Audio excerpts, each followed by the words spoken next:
Hai, pendengar Workaholic Podcast. Kali ini saya datang lagi. Apa yang akan saya bahas hari ini? Ini berkaitan dengan apa yang saya alami sih selama bulan ini. Jadi, sebelumnya saya kan berencana untuk membuat YouTube gitu ya, atau merekam tips-tips menulis, branding, atau soal mindset di YouTube. Lalu saya unggah versi videonya juga yang bisa kamu dengerin lewat podcast ya di channel ini. Tapi ternyata setelah hampir berjalan 2 bulan, saya harus ikut berbagai macam kegiatan. Kemudian saya juga mengalami infeksi telinga yang cukup parah, sampai masih butuh perawatan beberapa kali kontrol.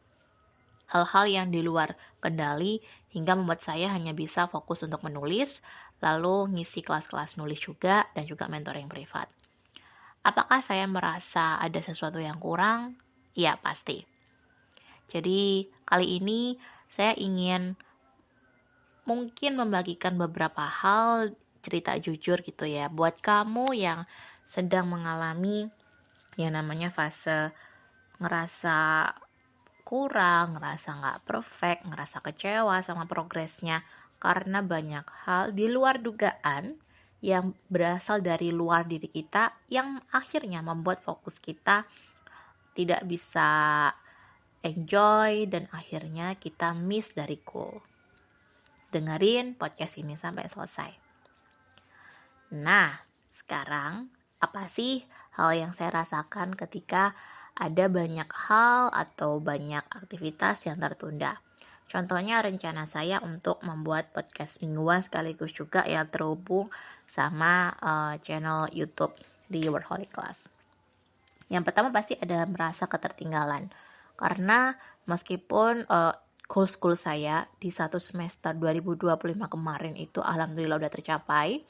Contohnya adalah solo trip ke negara tetangga, kemudian solo trip juga ke kota Surakarta alias Solo, kemudian saya juga bertemu dengan banyak teman baru di walking tour, saya juga bisa menerbitkan e-book dan dapat klien-klien baru yang syukurnya mereka itu mau belajar terus-menerus sehingga menjelang akhir tahun gitu. Jadi kelas-kelas privat saya itu hampir tiap minggu terisi. Tentunya happy dong ya, karena goals kreatif saya, nulis saya semua tercapai. Tetapi ketika akhirnya saya menentukan goals baru, yaitu ingin aktif di podcast dan juga di channel Workaholic, ternyata berjalan terhambat.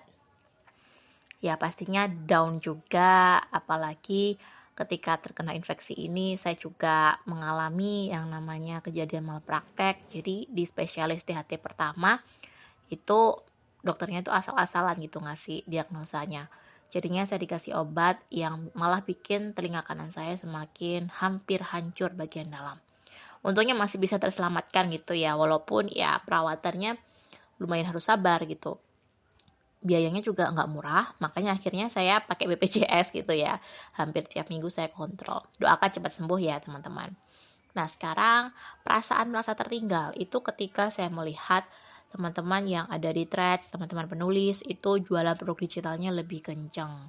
Kemudian mereka juga punya program-program baru yang menurut saya itu keren-keren gitu. Saya akhirnya ngerasa kayak, aku hampir 2 bulan ini nggak konsisten gitu ya, walaupun masih nulis blog atau punya kelas-kelas nulis. Apa yang harus saya lakukan untuk mengejar ketertinggalan?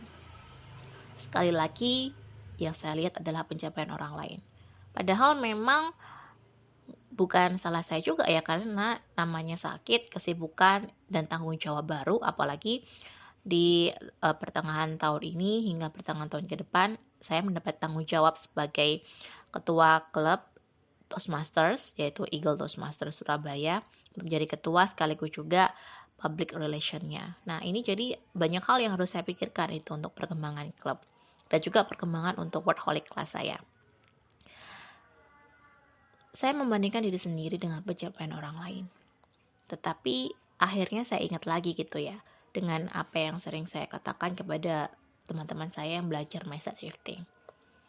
Ketika terasa semuanya berjalan tidak semestinya, take break, take pause, berhenti sebentar, dan kembali lagi ke rumus 3R, yaitu rest, review, dan refocus.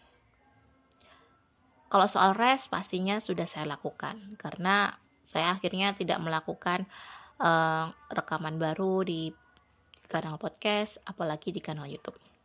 Kanal podcastnya malah udah lama banget nggak saya isi. Yang kedua, saya juga harusnya rest untuk tidak membandingkan diri saya dengan penulis-penulis lain.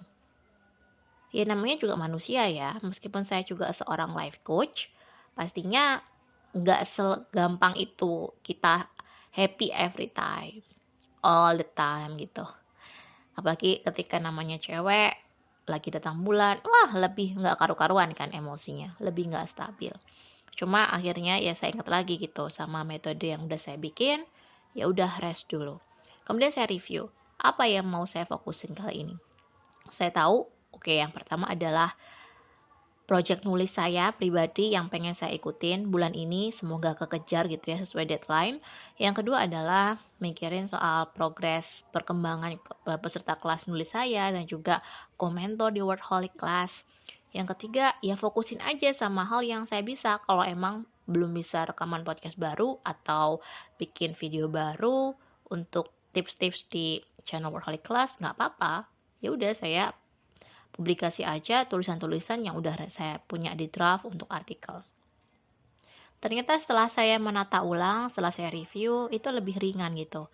Saya juga masih belum bikin produk digital baru. Malah akhirnya saya bisa berkolaborasi dengan beberapa komentors untuk rencana pengembangan Wordholic Class di tahun 2026. Malah lebih simpel. Saya nggak perlu mikir sendiri, saya punya teman-teman yang bisa diajak brainstorming bersama. Ini semua karena saya akhirnya take back dan take control atau mengambil kontrol kembali ke diri saya. Setiap orang punya perjuangan mereka masing-masing yang nggak bisa dibandingin. Mungkin bagi orang lain apa yang saya alami itu ringan. Tapi bagi saya itu sempat bikin down banget gitu karena saya sakit, otomatis saya harus terseok-seok gitu ya untuk menata ulang rencana-rencana saya di paruh kedua tahun ini. Kemudian saya juga akhirnya ingat gitu bahwa setiap orang itu juga punya sumber rezekinya masing-masing. Misalnya nih, alhamdulillahnya saya masih bekerja di tempat yang masih menggunakan kemampuan saya dalam berbahasa Jepang juga, dengan gaji yang cukup buat kebutuhan saya dan juga buat bantu-bantu orang tua yang udah pensiun. Tentunya ini berbeda gitu dengan teman-teman penulis yang memang pure hasilnya dari freelance. Jadi kelihatannya memang, wih ini kayaknya keren banget gitu ya, dia dapat rezeki segini gitu dari jualan ebook atau apa. Harusnya saya tahu gitu. Ya udah beda, dia kerjanya emang freelance dan saya masih dapat rezeki dari kerjaan kantoran. Ditambah lagi saya masih punya klien-klien privat.